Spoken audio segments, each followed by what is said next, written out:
नमस्कार किसान भाइयों, आप सभी का स्वागत है कृषि जागती चलो गांव की ओर में। इस वीडियो में हम जानने वाले हैं धान की नर्सरी वैज्ञानिक विधि से कैसे तैयार करें।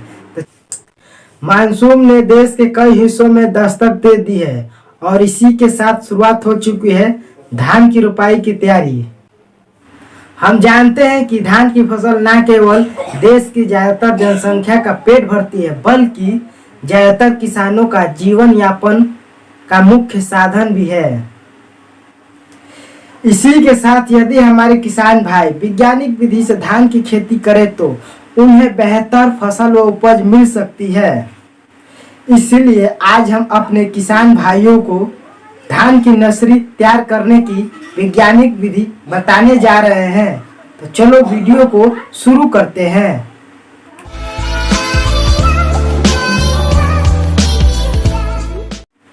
क्या है धान की नर्सरी तैयार करने की वैज्ञानिक विधि, तो चलो जानते हैं।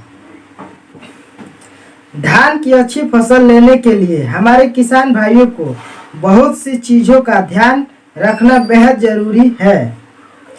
इसमें सबसे प्रमुख है धान के अच्छे बीज, धान की नर्सरी में पौध की देखरेख, रोपाई की विधि तथा मिट्टी में पोषक तत्व व पानी की उपलब्धता।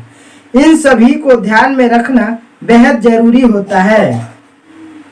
यूं तो धान की खेती के लिए चिकनी या मटियारा मिट्टी वाले खेतों का चुनाव करना चाहिए। यदि खेतों के नजदीक में पानी के अच्छे स्रोत उपलब्ध हो तो हल्की मिट्टी में भी धान की शानदार पैदावार ली जा सकती है। सबसे पहले खेत का चुनाव करने के बाद नर्सरी तैयार करनी पड़ती है। मानसून की जब पहली बारिश होती है तो वह समय नर्सरी तैयार करने के लिए सबसे अच्छा समय होता है। नर्सरी के लिए चुने हुए खेत को जोतने के बाद उसमें पाटा चलाकर मिट्टी को समतल कर लेना चाहिए। उसके बाद खेत में 2 से 3 सेंटीमीटर पानी भरकर 2-3 बार जुताई कर लेनी चाहिए ताकि मिट्टी लेह युक्त हो जाए। लेह युक्त मिट्टी होने से पौध उखाड़ते समय जड़ों को कम नुकसान होता है, जिससे धान की बेहतरीन फसल मिलती है। धान के पौधों में रोगों की रोकथाम के लिए क्या करें हमारे किसान भाई, तो चलो जानते हैं। नर्सरी तैयार करने के लिए किसान भाइयों को खेत में 1.5 मीटर चौड़ी और 8 मीटर लंबी क्यारियां बनानी चाहिए।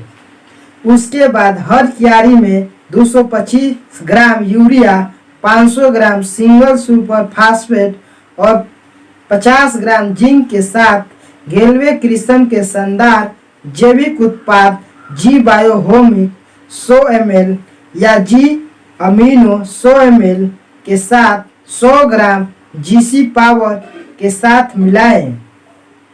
यह मिश्रण नर्सरी के पौधों का पर्याप्त पोषण प्रदान करने के साथ साथ रोगों और खरपतवार से सुरक्षा प्रदान करने में मदद करता है।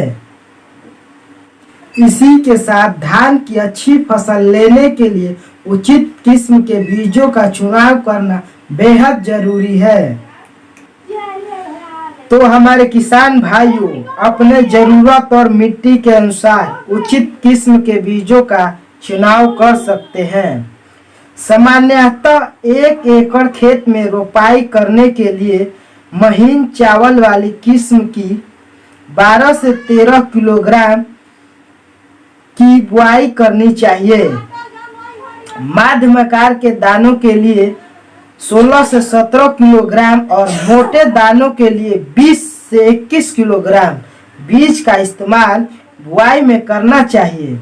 वहीं अगर आप संकर किस्म का इस्तेमाल करते हैं तो प्रति एकड़ खेत के बुआई के लिए 7 से 8 किलोग्राम बीजों का इस्तेमाल करना चाहिए, लेकिन उससे पहले बीजों का उपचार करना बेहद जरूरी है।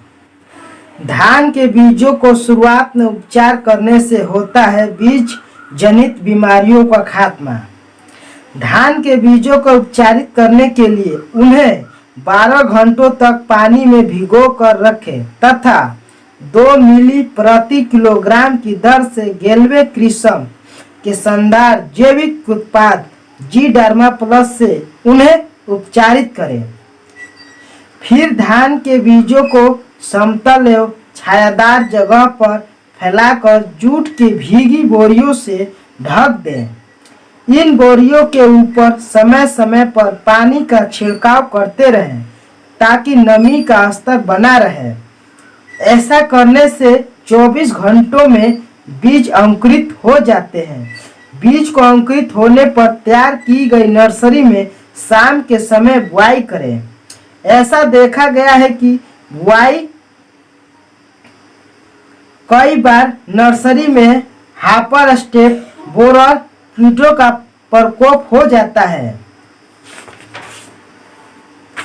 ऐसे स्थिति से निपटने के लिए किसान भाई गेलवे क्रिसम के जैविक उत्पाद जी सीडो प्लस को 600 से 650 मिली प्रति एकड़ की दर से 240 से 250 लीटर पानी में घोलकर छिड़काव करें।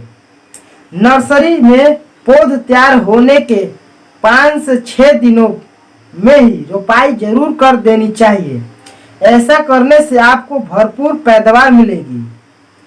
हमें उम्मीद है कि यह जानकारी हमारे किसान भाइयों को पसंद आई होगी। तब तक के लिए धन्यवाद। मिलेंगे नेक्स्ट वीडियो में।